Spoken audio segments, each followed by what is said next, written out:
Friends, serial उड़ने की आशा की आने वाली कड़ी में हम देखने वाले हैं कि दिलीप तक की बात पहुंचती है कि उसके बाबा इस दुनिया में नहीं रहे। वो चुपते चुपाते रात को घर पहुंचता है तो देखता है पूरा परिवार बाबा की तस्वीर के सामने बैठा रो रहा है। उसे बहुत पछतावा होता है कि ये सब कुछ उसकी वजह से हुआ है। वो रोते रोते कहता है कि मुझे बाबा से लड़ना आता है लेकिन बाबा के बिना रहना नहीं आता है।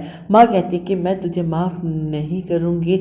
सायली कहती है इसमें तेरी कोई गलती नहीं है, सारी गलती तो मेरी है। मैंने हमेशा तेरी जिद को तेरी जरूरत समझा, तेरी हर बात मैं मानती रही, बाबा की तक मैंने नहीं सुनी।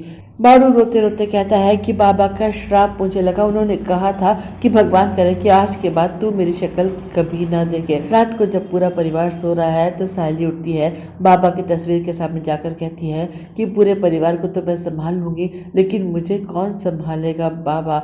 मेरी ताकत, मेरी हिम्मत सब कुछ तो आप ही से। आपके बिना मैं इस दुनिया से अकेले कैसे लड़ूंगी। उसके आंसू नहीं रुक रहे हैं। अगले दिन सुबह जूही कहती है कि अब मैं पढ़ाई नहीं करूंगी, मैं नौकरी करूंगी, घर को जरूरत है। लेकिन सायली कहती है कि नहीं, तुम लोग अपनी पढ़ाई बीच में नहीं छोड़ोगे। जो मेरे साथ हुआ तुम्हारे साथ नहीं होगा। बाड़ू से कहती है कि अगर तू बाबा को श्रद्धांजलि देना चाहता है तो हमारे लिए ना सही अपने लिए पढ़, अपने सपने पूरे करने के लिए पढ़। बाड़ू कहता है कि मैं पढ़ूंगा लेकिन सिर्फ अपने लिए नहीं, अपने पूरे परिवार के लिए। मैं पूरे परिवार को इस गरीबी से बाहर निकालूंगा। तेजस अपनी गर्लफ्रेंड के साथ लिविंग इन में रहता है। वो उसके घर जाता है। दोनों आपस में बड़े खुश नजर आ रहे हैं। तेजस की आई का फोन आता है। उन्हें भी इस बारे में कुछ नहीं पता। वो तो उसके इंटरव्यू के बारे में पूछती हैं तो कहता है ये जॉब मेरे लायक नहीं थी, बाबा से कहो ना कि पैसे मुझे दे दे, मुझे बिजनेस शुरू करना है। हालांकि उसकी गर्लफ्रेंड भी कहती है कि तुम 3 भाई हो तो बाबा सारे पैसे तुम्हें क्यों देंगे भला।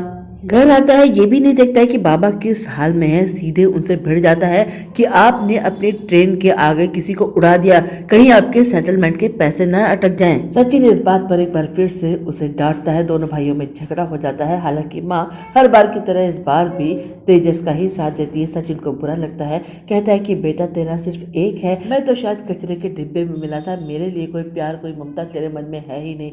माँ वहाँ से चली जाती है। सचिन की आंखों में आंसू आ जाते हैं। बाबा उसे संभालते हैं। सायली को अकेला पाकर गुंडा उसके साथ बदतमीजी करता है। सचिन के बाबा ये देख लेते हैं और उसी वक्त फैसला कर लेते हैं सायली और सचिन की शादी का। दोस्तों कल फिर मिलते हैं, बाय।